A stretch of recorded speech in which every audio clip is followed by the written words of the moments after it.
Hello, everybody. I'm Lana. And Michelle, thank you for the honor to be able to join you here. And I love this discussion around the education of our children. And what you prayed is very front and center for me, that we all have our opinions and our perspectives and our fears and worries. And all of that needs to be brought under the governance of Abba. And that looks like a lot of growing and letting go and taking up new patterns, new ways of thought. And I'd love for us to dig into that a bit. I'll just quickly, one sentence, share that we've been homeschooling for 16 years. My oldest will turn 21 soon, and then I have a 17-year-old and a 14-year-old. So we have been on this journey for a long time, long enough for me to know that I don't know everything.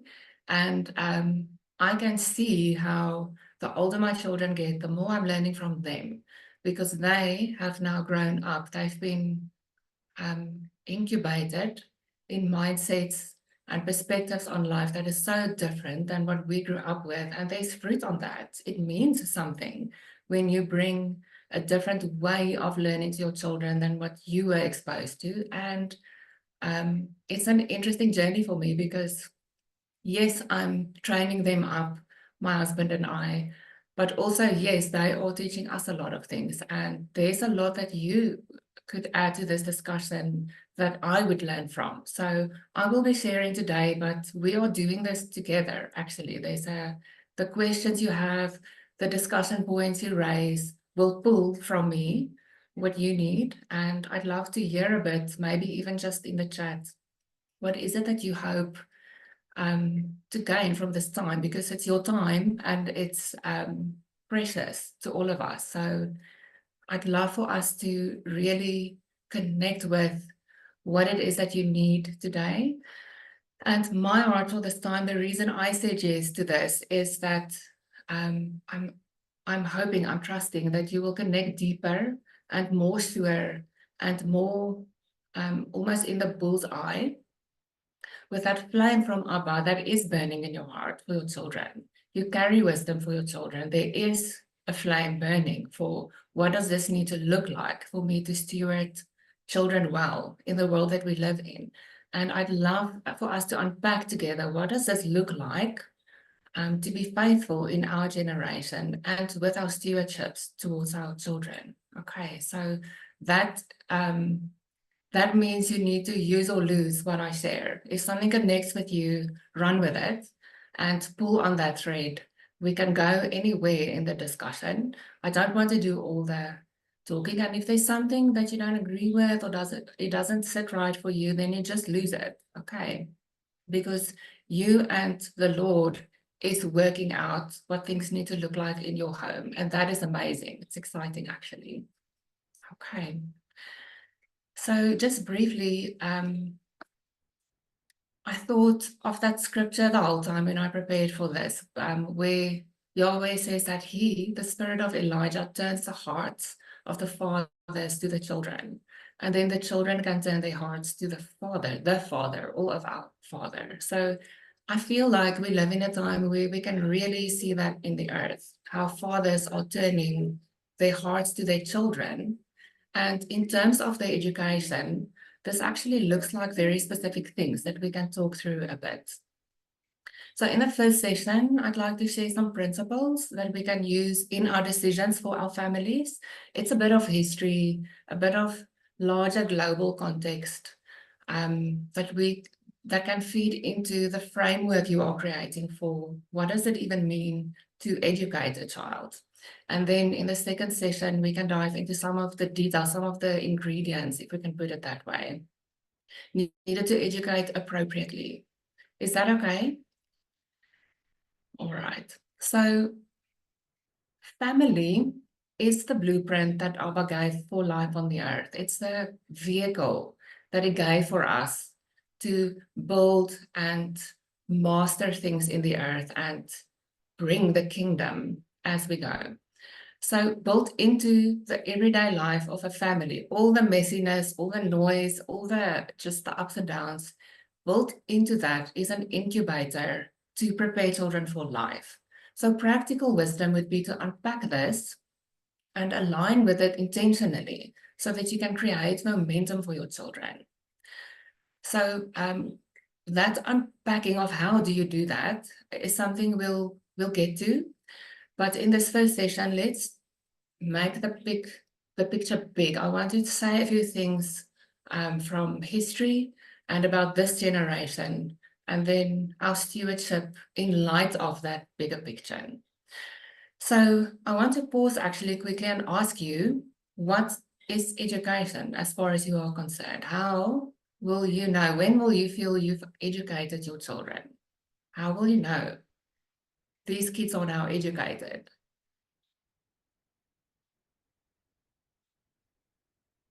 I don't know how you do this. You can unmute and tell me or put it in the chat.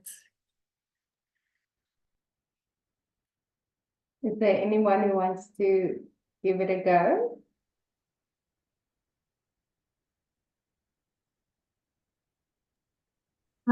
Yeah, I can say something. We're only 3 years into homeschooling, so I don't have that much experience. But I think the concept in the word that we see of knowledge, understanding, and wisdom is something that I have learned that is so important. Like, education is not just knowledge and being, like achieving in terms of that. It's also having the wisdom of knowing how to apply the knowledge that they do gain, and to have the skills and the understanding of how to do that. And I think Daniel is a very good example for me in scripture of being well educated and how the Lord really used him with the knowledge that he gained and all the skills that he had to be in the world, but being used for the kingdom, if that makes sense. So that for me is something that I often look to and check my heart with, that I don't just equip them in terms of just being able to tick all the boxes for curriculum, but that they will have good character and that they will use the skills and the knowledge and the wisdom that they do gain for the kingdom. So that for me is being educated. I love that. And that actually sets us up with an amazing foundation for what I want to share with you. Thanks for sharing that, Carmen. We're going to get back to what you said of wisdom and knowledge and insight. Yes, there's book learning, but there's also that very practical, what does it look like? That everything you learn from scripture, from how things are done in heaven, also on the earth, the history and the politics and the math, all the subjects you could get to, all of that needs to find individual meaning and expression in an individual who was given a specific calling and blueprint from above. So we're gonna dive into how do you do that on a Monday, okay? When there's cereal all over the table and the baby is fussy and there are all these bigger kids who need to learn. Okay, let's dive into some history for a moment. Education before the industrial wave of civilization was very much aligned with the stewardships someone would have, and this usually centered around the family and the village that you were part of. Life was very central to a small area, really. And mostly what you would be doing as an adult was predictable, it was well-defined, and it was also relatively predetermined. If your family were farmers, you would be farming. You would take over from your father, and the purpose was to care for the family and the extended family and maybe some of your surrounding community, okay? But with industrialization, education became something very formalized. It changed dramatically because it zeroed in on preparing masses of people to be factory hands. So industrial revolution brought us a lot of development, a lot of forward momentum, and a lot of fracturing of what was known as the core family before, used to be your family as we know it today, but also aunts, aunties, nephews, aging parents, everything happened. It was multi-generational in one home. That is how it was. Industrialization fractured this into core units, and it also separated the family because they needed a way to prepare these wildly uneducated people who were free in their thinking, and their education was very pragmatic. It was focused on what needs to be done, and that's what they did. So those people needed to be ordered and organized into being able to, in the first place, come on time for a job that isn't at their home, and they needed to do the same thing in the same way all day long, and it needed to be correct. That is what factory work is. And those values is what schools were founded upon. In the late 1800s already, things were written like, we find that we cannot, I'm just quoting from my head now because I forgot to bring the book in the meeting. I'm so sorry about that. But the primary leaders in terms of developing schools say things like, we cannot bring a child after puberty to order to be a reliable, predictable worker. So we need them earlier. We need to catch them before puberty to train them up in these skills that we need from them. Okay, and those values that schools are founded upon are things like centralization, optimization. It's like the same pattern for everybody everywhere. And you see that in schools. There's a predetermined pathway. It takes a specific amount of time, and the end product is a child who graduates from high school and can go on to university and get a degree. That is the whole end point of the thing, is bringing children through a process that will result in a product. It results in someone who can be obedient, follow orders, be on time, do the same thing in the same way without asking questions, because that was the nature of industry. And the only problem with this at the moment is that the world as we know it is changing. We are moving on to the third wave of civilization, which is driven by technology. It's called the age of innovation. Some people call it the age of technology, but the point is the values that society is built upon in this new wave that is gaining momentum at this time in history, the values are different.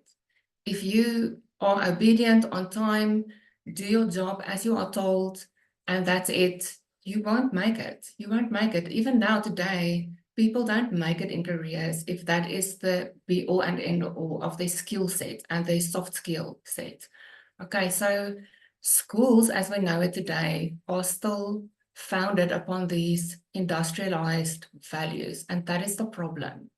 Okay, so there was a time where school was effective for what was needed in the world, but we've moved on. The world has moved on, and school, even though they bring in technology and they say they facilitate the soft skills, the 21st century skills, even if they bring that in, the problem is they are still founded on the same underlying values. So the underlying values that get instilled in your child are still the same as those in the industrial wave, and those values will not enable them to be agile, innovative, entrepreneurial in their thinking, able to collaborate, able to learn at a very fast clip and implement immediately and move on to new work skill sets at the pace that things are moving. Okay, so for school, as we know it, the blueprint is the same as what it's been since the late 1800s. And then when you read reports from thought and industry leaders on the state of business, on what is needed in terms of problem solving, innovation, and development, you see that stark reality of this gap, that young people are not equipped for the actual marketplace, even after years of schooling. So our children need a different path, and there isn't just this place where we are at in history that I want to say a bit more about next is our children need a different solution. They need to learn from a different framework. There isn't time to wait for the time it takes, the developmental curve of schooling. Okay, so schools as we know it, whether it's state schools, private schools, they are all founded on those same principles or values of the Industrial Revolution, and we need something different. We need a different vehicle for education, and we definitely, our children do not need to be schooled. They cannot afford for them to school them. Okay. So this generation that we are all raising, if your children are anywhere between the ages of birth or still being born and around 19 years of age, they are part of what is called the artist generation. And they were all born in a time period in history where there's a great unraveling happening in all the main areas of society. Think government, politics, ideals, values, norms, religion, business. We see in all these areas shifts on a global scale. There's so much chaos and unraveling and deconstruction happening. And in the literature, this time period is called a crisis era, or the fourth turning. Okay, and you can see if you look at the world around you, why do they call it a crisis era? A key for our children is they have never known a relatively stable and safe world. So it doesn't matter how safe and how secure you make your family, and they really need us to do that. But they are still immersed in the world outside your windows. It doesn't matter how much you cover for them.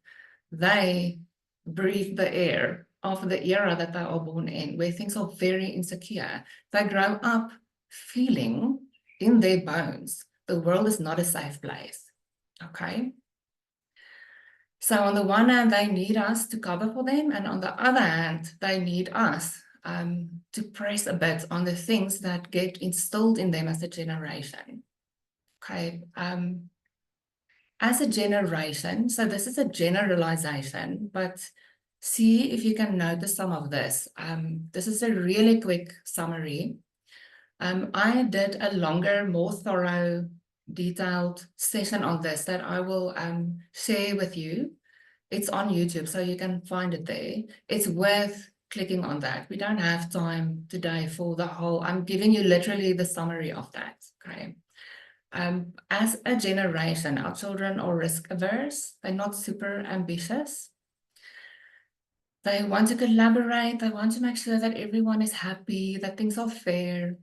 They're not judgmental of others. They're almost too accepting of how others show up. So if you think of something like the woke situation in the world, our children aren't merely as judgmental of that as what we are. We have our opinions of what is right and what is wrong with this. It's one of the things, gender identity. What does it mean to be a man and a woman? What does it mean to be whatever? What does it mean to be a family? Those things are all up in the air in a crisis era. It's being unraveled and deconstructed. We didn't grow up like that. So all of us have more formed perspectives and opinions and convictions around that. Our children are very accepting. They're almost too accepting. So right and wrong is not the most important thing to them. Fair and safe is the most important things to them.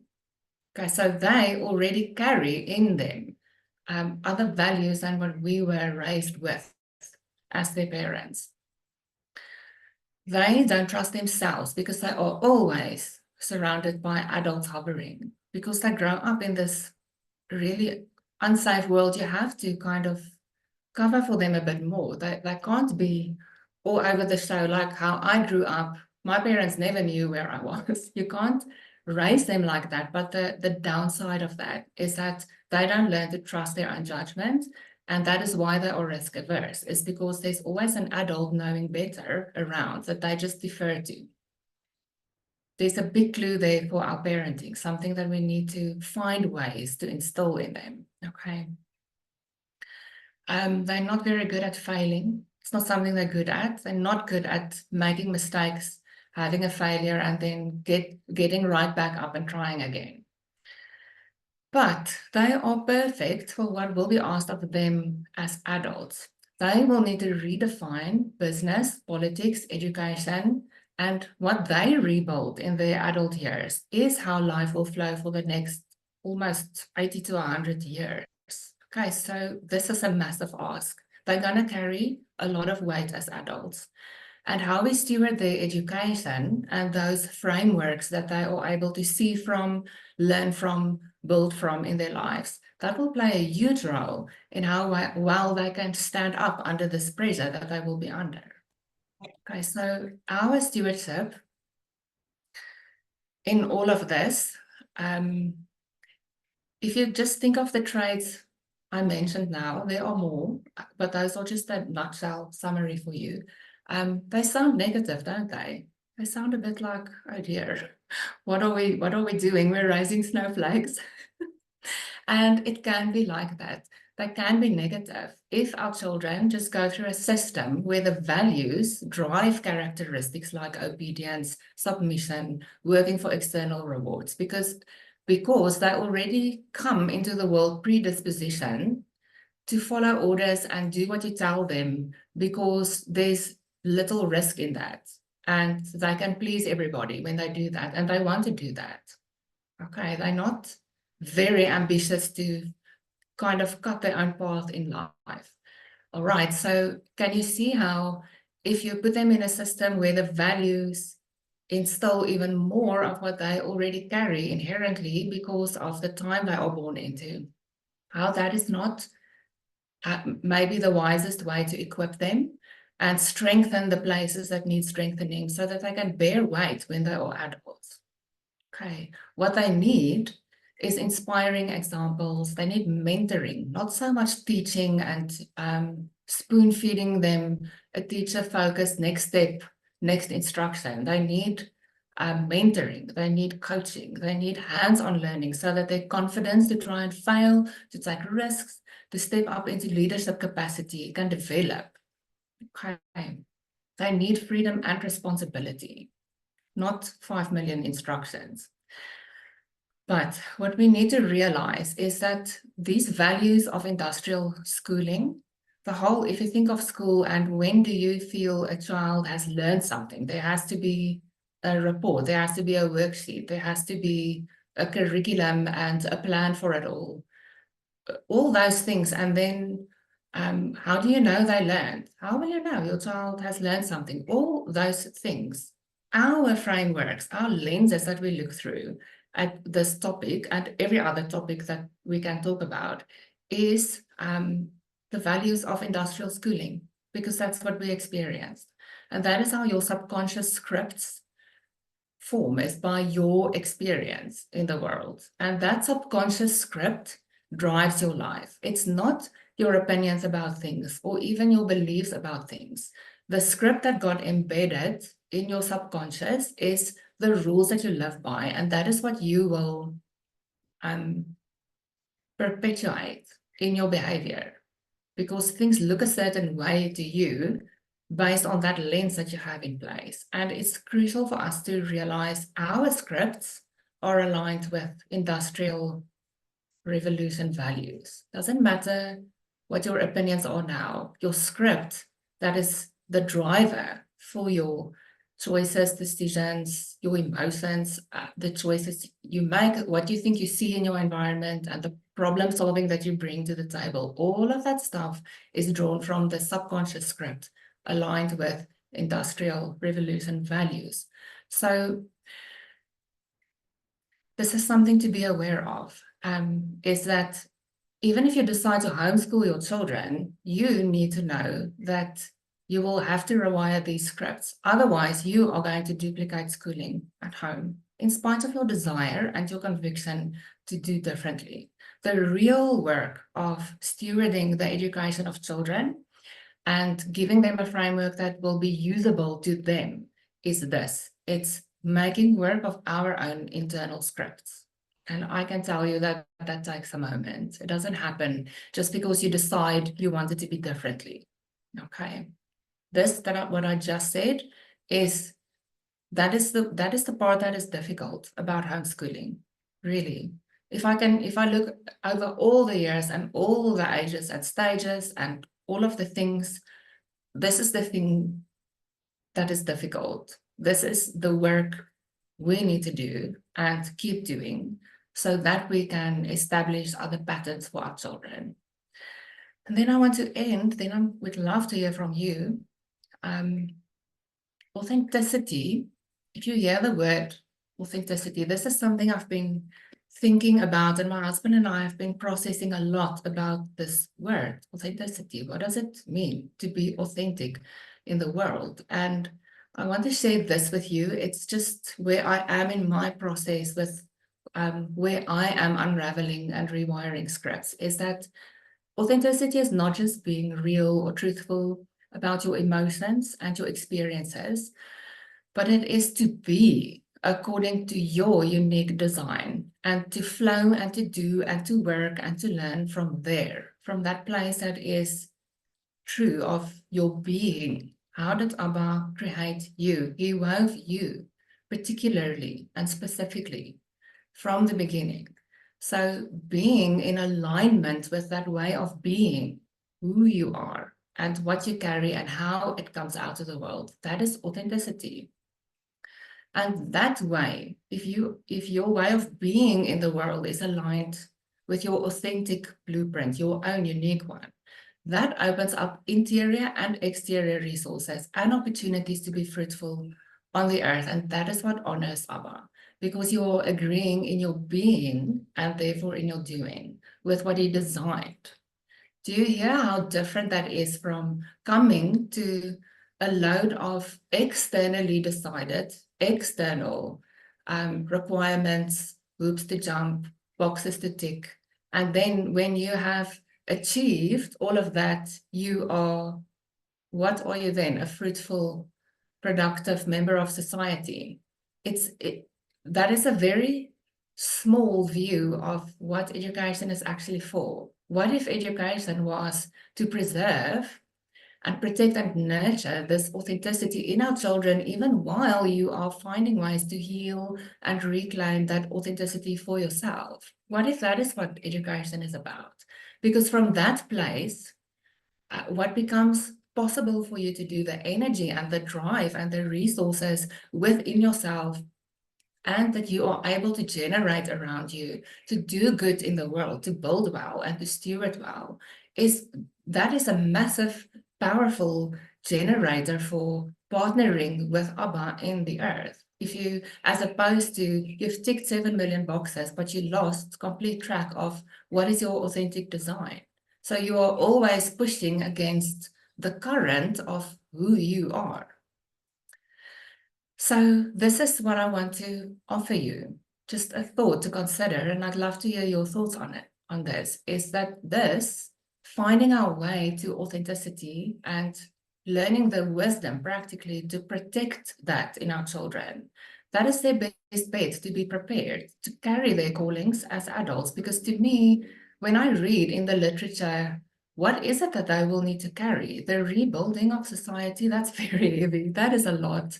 That is not what we have been asked to carry, but we have the honor to steward a space for them where they can prepare and build strength and build resilience and build this enormous capacity called authentic design, and you're in alignment with that. And your academic and your work excellence can and should actually flow from that place. So I'd love to hear from you.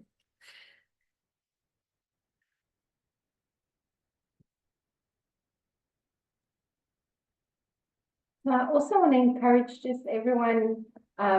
I know there's a lot of hesitance when the video is being recorded, just to open your mic and speak, but we also all learn from each other in this community. And there's a lot for a lot of us. Like I was saying to Lana before, my kids are 2 and 3. So I'm not even there yet. So there's a lot for us to learn from each other. So I just want to encourage you to unmute yourself and just say, share your experiences, share what you think. Yeah, if there's anyone willing to do that.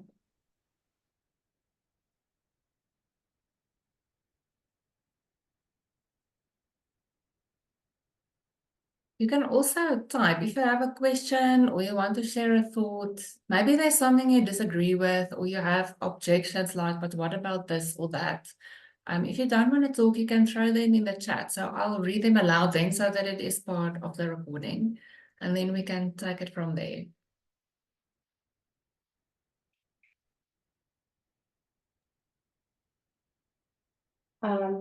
So I was talking to Lana before, and I mentioned my husband was homeschooled, and for me to come into his family, it was quite different looking at homeschooling. Also because from a school background, you think homeschooling is the same but at home, right? And to see him, well, he grew up on farms as well, so he does everything. And his mom bakes cakes for weddings, and she's a caterer, and she makes clothes. And then I have a malfunction in my closet, and he just takes it and he goes and he gets the sewing machine out, and he gets my clothes fixed. Where we were raised in a way where women kind of do those things and men stick to these, and I'm not going to do certain things because this is a male sport, or and he never was introduced to that, so it wasn't even a part of his framework when to think, oh, but this isn't something that I should be doing because I'm a man.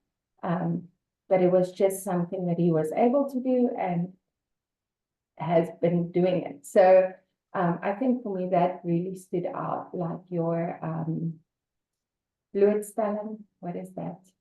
Exposure? Yeah, your exposure. The exposure that he had grown up and just being able to go with that authentically, like you said, without any preconceived ideas around it. That is so good. His parents blessed him. Carmen says, do you have practical tips in nurturing authenticity in children? What do you prioritize? Yes. So we're going to also dig into more detail in the next session into that. But to answer you, maybe I think how you will prioritize that depends on the age of your children. So if you have young ones, that is great because the younger they are, the less rewinding and rework you have to do. So the first thing I would say, Carmen, is that it needs to be a priority for you. How do you find your way back to your authentic vibe? Okay, so everything comes back to this. What are the scripts that you carry? Because you cannot give to your children and nurture in your children what you do not give and offer and allow for yourself to have and to grow in, if that makes sense.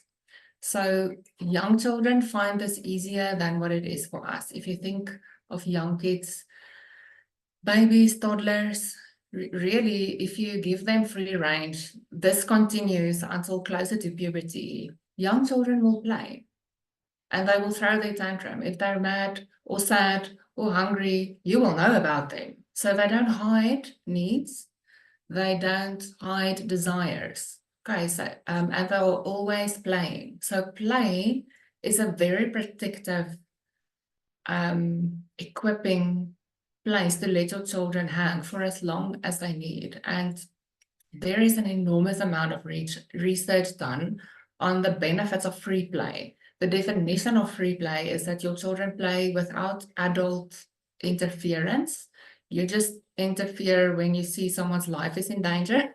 But other than that, you let them figure it out. And you don't make any rules or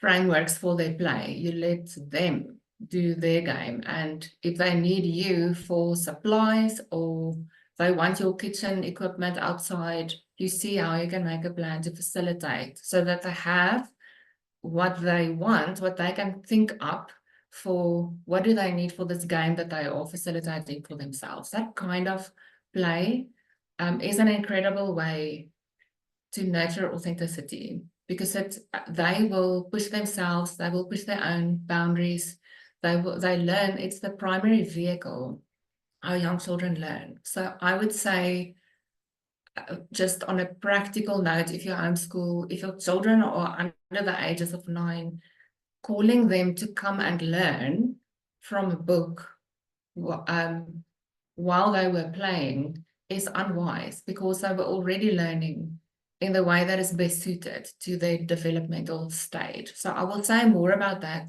in the next session. That's one example.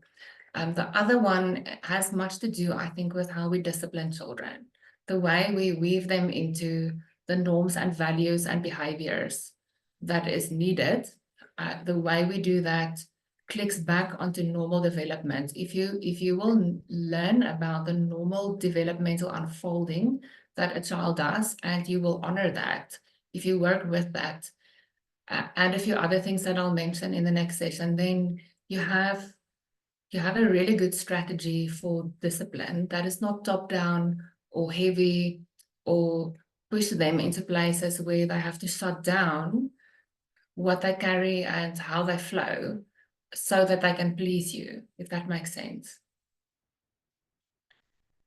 But your first priority actually needs to be your own authenticity. Where are places where you live in ways that are externally expected from you, but it's not the truth of where you are at. I don't know if that makes sense. Carmen, will you ask me more if this doesn't make sense? Your own authenticity needs to come forward.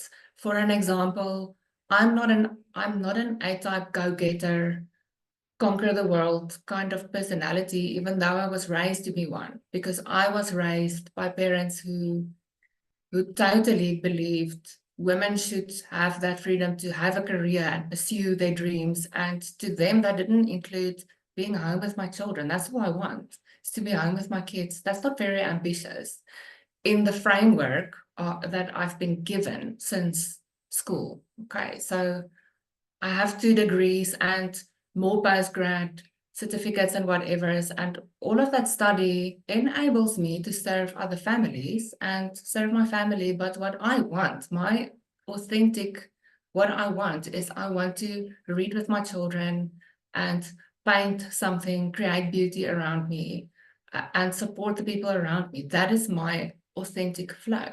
It's much slower, less career-driven, all of the things, than what the framework says I should be. So it's a small little example. It's maybe a silly thing, but these things entangle us the way we think we should be. And then there isn't permission for you to flow in the way Allah actually created you. Okay. Awesome. Cool. Thanks for that reply. Esme. Hello, Esme. I know you, actually. What will be examples of scripts we carry? Where do we start to look for our scripts, as we don't have years to search ours before mentoring our children? You just look at your reactions to what your kids do. That's the quickest way for you to have the light on what are your scripts. Okay, so if you think of your school day, Esma, I know your children are a bit older, so how much pressure do you feel around there should be a curriculum or a resource, and they have to work through that in an orderly fashion at a certain time? And how do you decide learning has happened? Those are the places. What does it feel like for you in the daily grind with your children? What are things that you put in front of them? How do you put it in front of them? How much collaboration is between you and them? How much peace and freedom do you feel when a child says, I do not want to do the math in the math curriculum book that you put in front of me? And do you have other ways to inspire them and invite them into wholesome learning? The yeses and nos, how much anxiety, how much stress is connected to these things are your answers. That is how you find your scripts, is in how comfortable or uncomfortable are you in some of these questions that I've asked. Does that help? Yes, thank you. Awesome. but yeah, we know each other for a while. I've actually told somebody this morning, I said I've been following you for a while, and we know each other from what, 2004? This long Forever time. ago. Yes. Yeah. Yes, my children are going for 13, and then I've got a 10-year-old with a bit of a learning, what do I call it? Challenge. Learning challenge. Yes, that's it. Neuro spiciness is what I call it. Yes, and then I've got a very eager 8-year-old, and then I've got a very busy 5-year-old. So just bringing a day together for the four of them is very difficult for me at this stage. It does create a lot of tension. It does create, actually said to him last night, I said to him, I actually want to enjoy homeschooling. I don't want to just go through the motions, but we need to, because we need to complete something as well in the end. There must be a means. Is that true? I'm playing devil's advocate. There is, yes, there are hoops to jump, because as we sit here, the values of industrial schooling is in place. And if you want your child to be able to go to university, for example, if you want that option open for them, there will be hoops to jump. You do need to get a matric certificate or graduation diploma of some sort. Okay. That being said, there are so many ways to kill a cat. And what does finishing something mean? That needs to be defined. So where you need to start is you need to define what is education, what is it for, and who does it belong to? Because your children's education should belong to them. They need to take ownership for it. They need to actually drive the whole thing. You are meant to coach, mentor, make fires, encourage, fuel the flames of what they are already expressing. And then where there are things that they just really need to do. If they, for example, need the option of going to university, finding ways to invite them into those topics and skills is what your role should be. If you want to educate for a framework that will, like what we said in the session earlier. Okay.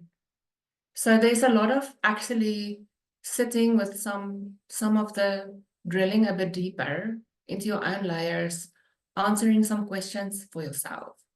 And your older children, what are their opinions on what is it that is important to them? What makes their lights come on? Everything needs to be driven from there. Okay.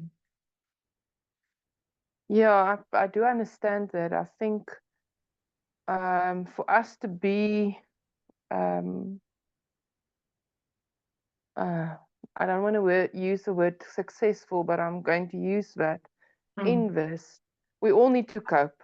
And I've been on eclectic for a while, and it just felt that the wheels are coming off. So eclectic doesn't necessarily work for me, especially if you want to do some maths, and you want to do, and child-led learning also didn't work for me, because I would do nothing if I just leave them for not doing it. So finding the interests with what you have was quite difficult for me. So my son is at this stage on a system that he can work on his own,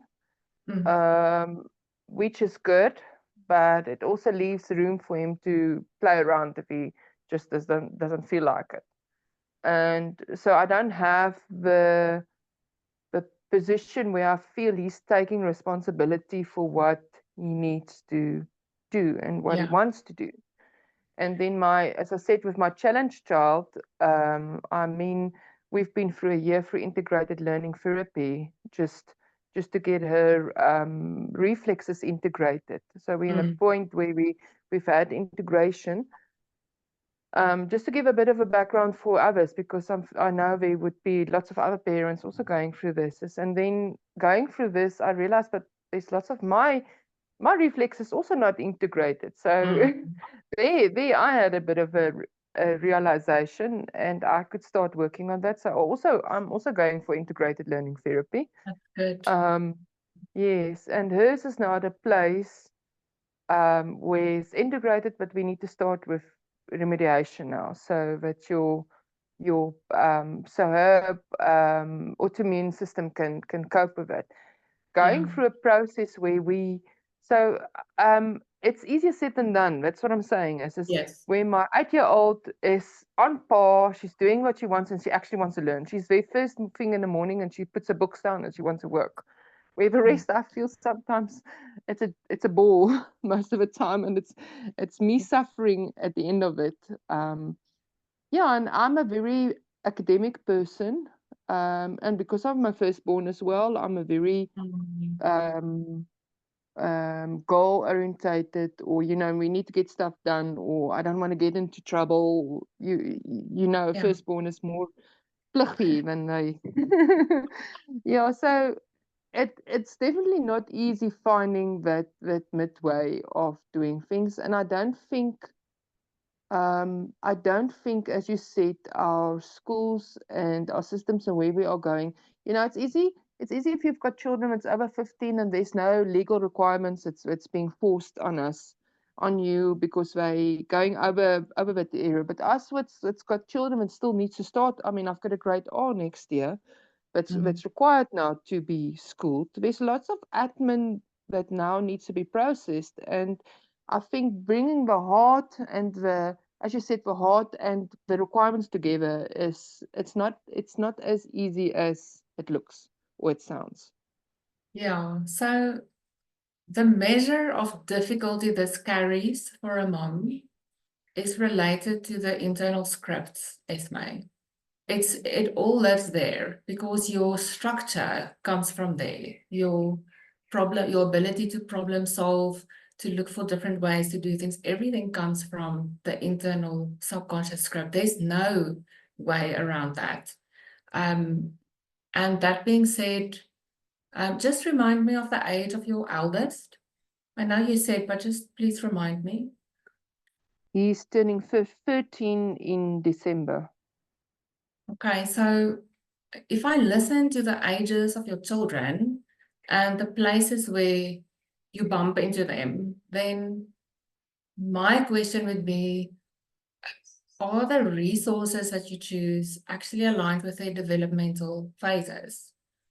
And how do you define work? So you have one child coming to the table, she's ready with her books to work, but there are some very specific parameters around that, and those parameters might not be accessible to all your children because the resources, even if you work with eclectic curriculum, is still often based on it's developed from the same values of the industrial age, which does not honor the developmental spaces where children are at. It doesn't allow for that flow of normal development, even in neurodiverse children. Okay, so it can be that the what you set up as this is the work that needs to happen is not in alignment with normal development and with how children actually learn depending on their phase of learning. And then a 13-year-old is in the thick of puberty, so there isn't a lot that brings them joy, honestly, at that age. Yeah, so I will say more in the next session. I hope you can be there, Esme, or check the recording. Just how do we put structure around our children so that we can give them some freedom in how they choose to learn, so that we can learn to find that alignment between the individual child and how they need to learn. And overlapping that with state requirements is a whole other conversation. Is very possible, but that I think is beyond the scope of today. Irina says, thank you. This concept of authenticity as the main goal of education is a gem and something I think one needs to really ponder and pray over. Yes. And there's some work involved there, Irina, some unraveling in ourselves. I agree, starting with yourself, just as unschooling oneself, is the first step. How do you apply this specifically with teenagers? We have older kids and we are starting our last couple of years of homeschooling. So I think what is so great about teens is all the conversations you can have. You can ask them so many questions. Just start digging in there with questions. How do you feel about your learning up to this point? How do you view the world? What about what is in front of you in terms of school at the moment is meaningful for you? What do you feel is not of use to you, and what would you rather do? So start with those discussions, just questions. And then I don't know what resources you use, but using classics, whole books, well written, fiction and non-fiction is an amazing way to broaden their horizons and put them in front of material that has a chance of inspiring them, of igniting those flames. That we want to create as much opportunity as possible for a child to be ignited from the inside, that connection with, this makes me burn, I love this. Is it science? Is it math? Is it an inventor? Is it an artist? Is it helping world hunger? We want to expose them to a really wide world, lots of ideas when they are teenagers, and the easiest way to do that is through good quality books. So look to the classics, look for things written in all the subject areas. What I do with my older children, as the load of curriculum does become a bit more, because they do need to jump these hoops for a matric certificate or a high school diploma, whatever you call it, we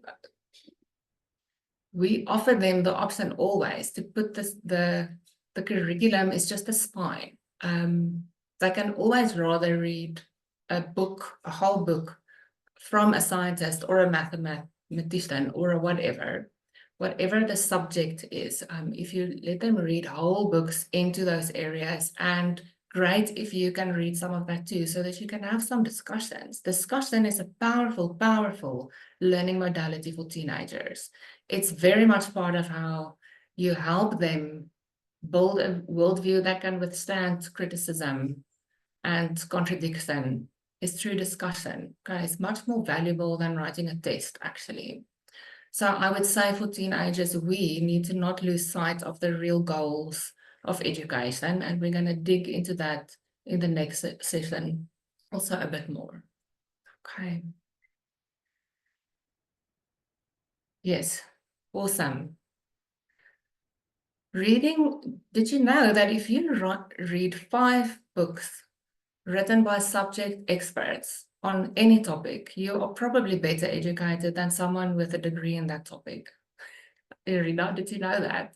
So that is good to keep in mind, to keep the schooly things in check and in perspective, is to have discussions, have some simulations even with your teenagers, do some thought experiments with them, and more reading, heavier on the reading whole books than doing bookwork, even for teenagers. Okay.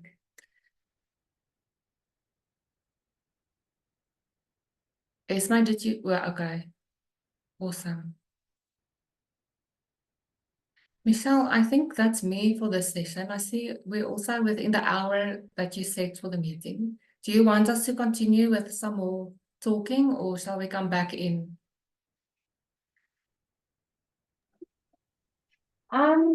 No, I think if everyone asked all that they wanted to for now, and even if there's more questions that they want to ask and aren't sure if you're going to cover it in the second session, then we can continue at the end of the second session.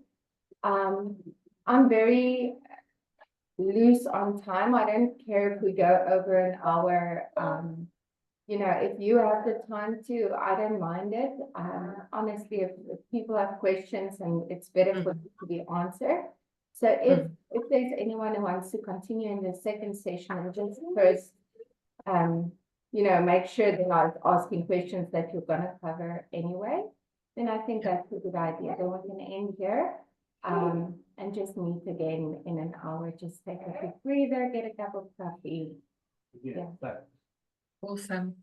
Can I add one last thought, just around what Esma asked and what we discussed there, because I think that is also relevant for everyone, is when our oldest child hit that age where yours is 12, 13, this big thing happens to us where we get anxious about time is running out, this kid needs to grow up now, and you are not seeing not the work ethic, not the responsibility taking, or the fire under the bum that you want to see, that you know inside of yourself, this is what people need in the world. Okay, so 12, 13 is a very good age for a parent to just take a deep breath. There is lots of time left. It's insane what happens to a child from 15 on. There's just, with puberty, there is so much happening in that body, in the biochemistry, in the just the restructuring of the whole neural system. Everything changes. And it can be a very rocky time with a child. So if there are scripts in you, I know I keep saying your own subconscious scripts, but it's because there's no way around that. If there are things that need work and healing and growth in you, puberty is when your children will really press your buttons. Okay, so keep in mind that there is a wobble there for all of us when a child hits puberty. And it's going to be okay. Okay, but he might be waffling like that for another 2 years. If you keep using sound principles to invest in your family, you are sowing seed after seed in a family, and those things take time to develop, and you can feel this is chaos and it's not working because you're not seeing fruit, but that is not true. Okay, so what you need to make sure of, number one, that you are not getting discouraged and giving up on your scripts. Take the stresses and the anxieties that trigger for you, for where your family is at, and make work of them. Recognize them as invitations into light, into wholeness, into healing for yourself, and more aligned with truth than what you're already. Use your trigger points like that. They are invitations into wholeness for you. So don't give up on yourself. And with that work, there isn't an end to that. That continues forever. Because I think when our children are adults, there's a whole other layer of that opening up. Because you can't make things right with a kiss anymore. Okay, so the script story is going to remain. And then the other thing that you need to keep doing is make sure that you align with principles, not the rules of an external school system. There are principles that govern development and learning. And if you honor them and therefore you protect that authentic place that Abba placed in each child, you will see fruit. Your child will have the fruit of that, even if the path there looks a bit more squiggly and wiggly than what you would have preferred. Okay. I see you say you'll take a deep breath. I'll just tell you, I need several. It's not one doesn't cut it for me, but it's worth it. There is life after the age of 13. Okay.